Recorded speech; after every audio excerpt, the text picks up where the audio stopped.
जय श्री राम। नमस्कार सभी मित्रों को।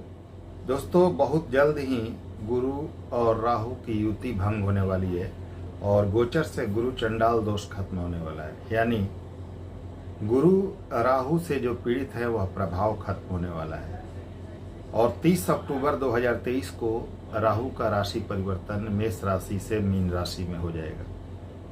तो दोस्तों, जब गुरु राहु के प्रभाव से मुक्त होंगे यानी गुरु चंडाल दोष खत्म होगा तो यह कुंभ राशि पर क्या प्रभाव देगा इस वीडियो में जानेंगे। यानी कुंभ राशि के लिए गुरु चंडाल दोष खत्म होने के बाद क्या प्रभाव होगा, आपकी स्थिति में कितना परिवर्तन आएगा, क्या आपकी परेशानियां बनी रहेंगी या आप इन परेशानियों से मुक्त होंगे, इस वीडियो में हम जानेंगे। चलिए शुरू करते हैं। दोस्तों, अभी जैसा कि आप जानते हैं कि मेष राशि में राहु और गुरु की युति बनी हुई है। गुरु जो हैं वो मेष राशि में मंगल की राशि में गोचरस्थ हैं और राहु भी वहीं पर है। लेकिन 30 अक्टूबर 2023 को राहु राशि परिवर्तन करेंगे और मेष राशि से मीन राशि में प्रवेश करेंगे क्योंकि ये वक्री चलते हैं।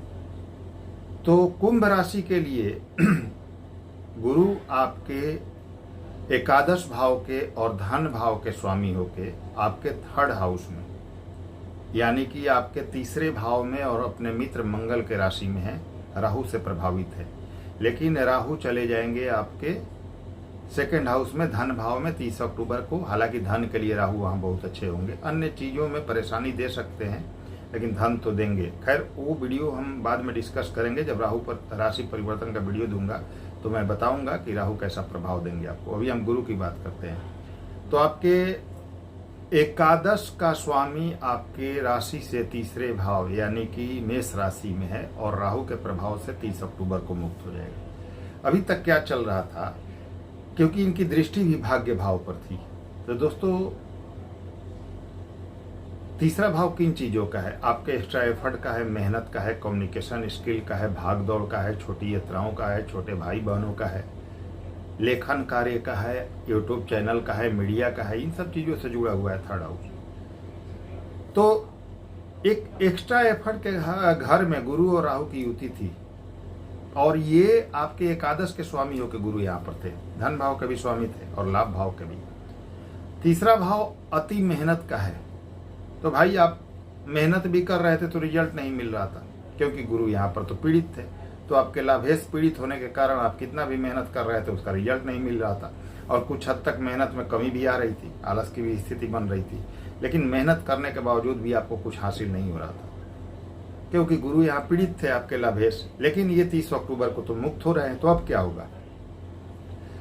धन और लाभ का स्वामी आपके थर्ड हाउस में अब पूर्णतः मुक्त हो जाएगा, आजाद हो जाएगा राहु से और स्वतंत्र होगा अपना फल देने के लिए। तो अब आप क्या करेंगे कि जो आप मेहनत करेंगे, जो आप एफर्ट करेंगे, जो आप अपनी तरफ से प्रयास करेंगे, उसका पूर्ण फल अब आपको प्राप्त होगा क्योंकि राहु तो अब स्वतंत्र है। अब लाभ की प्राप्ति होगी, यहाँ पर 100% होगी क्योंकि लाभ भाव को गुरु पहले भी देख रहे थे और अब भी देखेंगे मुक्त होने के बाद राहु से, अपने राशि और लाभ भाव को। लेकिन पहले पीड़ित थे राहु से, इसलिए प्रभाव में कमी आ रही थी। लेकिन अब तो पीड़ित नहीं रहेंगे। 30 अक्टूबर के बाद अपने राशि को देखेंगे और आप जानते हैं कि कोई भी ग्रह अपने राशि को देखे, अपने राशि में बैठे तो उसका बहुत शुभ फल देता है।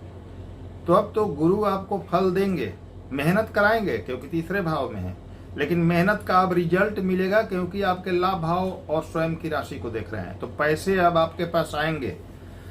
जो कुंभ राशि के लोग बहुत ज्यादा परेशान थे कि हमारी आय की स्थिति बहुत खराब चल रही थी, अभी तक तो आपके साथ यही हो रहा था। तीसरे भाव में ये स्थिति बनना, एकादश और धन के स्वामी होकर क्या हो रहा था? गुरु का पीड़ित होना। भाई, पैसे की दिक्कत, धन की दिक्कत, आर्थिक स्थिति खराब, लाभ में कमी, कर्ज की समस्या, पारिवारिक रिश्तों में कमी, मान सम्मान में कमी, ये सब हो रहा था। लेकिन अब तो स्थिति नॉर्मल हो, 30 अक्टूबर के बाद आपके लिए नॉर्मल हो रही है। अब तो चीजें आपको प्राप्त होंगी। अब लाभ भाव का स्वामी लाभ भाव को देखेगा, स्वतंत्र होकर तो लाभ तो देगा। धन भाव का भी स्वामी है जो तीसरे में है गुरु, तो धन तो देगा, लेकिन आप ध्यान रखिए कि मेहनत से देगा क्योंकि मेहनत के भाव में बैठा है। बिना मेहनत के आराम से चाहिएगा कि कुछ हासिल हो जाए तो कुछ नहीं होगा। मेहनत कीजिएगा, अब आपको रिजल्ट मिलेगा, इसकी गारंटी मैं देता हूं कि अब रिजल्ट मिलेगा और हर हालत में मिलेगा। तो अपने एफर्ट को बढ़ाना शुरू कीजिए। राहु राशि परिवर्तन से पहले से ही कुछ समय पहले से ही अपना रिजल्ट देना शुरू कर देंगे। तो ज्यादा समय नहीं है। आप देखेंगे कि इस महीने के अंत से या अगले महीने के शुरुआत से आपको रिजल्ट मिलना शुरू हो रहा है, क्योंकि कुछ पहले से ही राहु जैसे, गुरु जैसे और शनि जैसे ग्रह अपना रिजल्ट देते हैं, क्योंकि एक राशि में ज्यादा दिन तक रहते हैं ये। अब चीजें आपको प्राप्त होंगी, अपनी मेहनत का फल मिलेगा। अब देखिए कि यहाँ से आपके जो गुरु हैं, गुरु पर आपके राशि स्वामी शनि की दृष्टि पड़ रही है। तो आपके लाभेश पर आपके राशि स्वामी की दृष्टि होना, शनि की दृष्टि होना, धनेश पर आपके राशि स्वामी की दृष्टि होना अत्यंत ही शुभ है, अत्यंत ही सुखद है। एक चीज और ध्यान रखिए कि शनि और गुरु का जब भी संबंध बने दृष्टि या युति से, ये अत्यंत श्रेष्ठ कहा जाता है। ये धर्म कर्माधिपति योग कहा जाता है, क्योंकि शनि जो है वो कर्म है और गुरु जो है वो धर्म है। हालांकि बहुत सारे अन्य चीजों के कारक होते हैं, लेकिन धर्म कर्माधिपति योग की संज्ञा दी गई है इन दोनों को। तो ये बहुत अच्छा है। और गुरु और शनि का जब भी संबंध बने, इसे ज्योतिष शास्त्र में बहुत अच्छा माना गया है। तो लाभेश पर राशि स्वामी की दृष्टि पड़ना, धनेश पर राशि स्वामी की दृष्टि पड़ना अब आपके एफर्ट का फल देगा। धन की आगमन होगी, आर्थिक स्थिति जो खस्ता चल रही थी अब ठीक होगी, इसमें कहीं कोई शक नहीं। जो आप खाली बैठे थे अब खाली नहीं रहेंगे, आपके पास कोई ना कोई वर्क होगा, काम होगा। अब आप मेहनत करेंगे, उसका रिजल्ट मिलेगा आपको। सप्तम भाव पर गुरु की दृष्टि यहाँ से जाएगी, डेली वेजेज बढ़ाएंगे, पैसे आपके पास आएंगे। एकादश और धन का स्वामी सप्तम भाव में बैठता है तो पैसे देता है, या सप्तम भाव को देखता है तो पैसे देता है। धन की स्थिति प्रबल होगी, बिजनेस व्यापार करते हैं उससे आय होगी, चाहे जो भी आपका कैरियर का क्षेत्र है उससे लाभ की उम्मीद करें आप। अगर अविवाहित हैं तो विवाह का भी योग प्रबल रूप से बनेगा आपका, बहुत ज्यादा प्रबलता से योग बनेगा, क्योंकि शनि और गुरु का दोहरा गोचर दोनों की दृष्टि आपके सप्तम भाव पर हो रही। तो अविवाहितों के लिए विवाह का प्रबलतम योग बन रहा है। लाइफ पार्टनर से भी लाभ, और वैवाहिक जीवन में कोई मतभेद है तो वो भी खत्म होगा, यहाँ स्थिति सुधरेगी। अब आपकी तनाव ज्यादा बढ़ा हुआ है तो वो भी अब सॉर्ट आउट हो जाएगा और स्थिति सामान्य हो जाएगी वैवाहिक जीवन में। बिजनेस पार्टनर से भी लाभ की उम्मीद कर सकते हैं। अब गुरु की दृष्टि आपके 9th हाउस पर जाएगी, जो कि काल पुरुष के अनुसार 9वां भाव स्वयं गुरु का होता है। काल पुरुष के अनुसार मेष राशि बनाइए, मेष लग्न या राशि की कुंडली बनाइएगा तो 9वां भाव में धनु राशि आती है, जहाँ के कारक होते हैं गुरु। धर्म से जुड़ जाइए, धार्मिक कार्य कीजिए, धार्मिक यात्राएं कीजिए, अच्छे कर्म कीजिए, किसी भी प्रकार के एडिक्शन से दूर रहिए, बहुत शानदार फल मिलेगा। भाग्य का साथ अब आपको प्राप्त होगा, लेकिन कैसे? मेहनत से। एकादश भाव पर गुरु की दृष्टि जाएगी और अपने राशि पर यकीन मानिए पैसे अब आएंगे आपके पास। आपकी आर्थिक समस्या, जो भी आर्थिक परेशानी थी वो समस्या खत्म होने वाली है। परेशानियों के खत्म होने का समय आपका बस आ गया है। बस 30 अक्टूबर नहीं, अक्टूबर के शुरुआत से ही ये स्थिति देखेंगे आप। राशि स्वामी की दृष्टि भी शनि की सोने पर सुहागा हो रही है गुरु पर।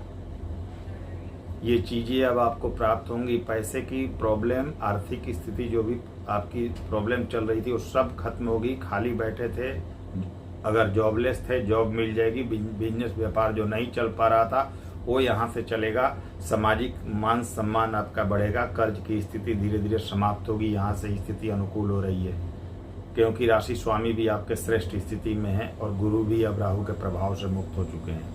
और राहु भी 2nd हाउस में, ये नहीं भूलना है कि पैसे देते हैं, पैसे देंगे आपको। तो सारी स्थितियां अब आपके फेवर में आ रही हैं दोस्तों। बस थोड़ा सा कुंडली की स्थिति शनि गुरु राहु वगैरह की देख लीजिएगा। कोई प्रॉब्लम है तो कुंडली के अनुसार कुछ उपाय कर लेना चाहिए। आने वाला समय अत्यंत महत्वपूर्ण है। शनि गुरु राहु ये सब अत्यंत महत्वपूर्ण योग बना रहे हैं। आपके जीवन में बहुत बड़ा बदलाव का समय आ गया है और ये इस समय का आपको लाभ लेना चाहिए, चुकना नहीं चाहिए इस समय से। तो चलिए दोस्तों, उम्मीद करता हूँ आप सभी को यह वीडियो पसंद आया होगा। वीडियो पसंद आया तो लाइक करें, शेयर करें। नए व्यूअर्स हैं चैनल को सब्सक्राइब कीजिए। अगले वीडियो में फिर से मिलते हैं, तब तक के लिए नमस्कार, धन्यवाद।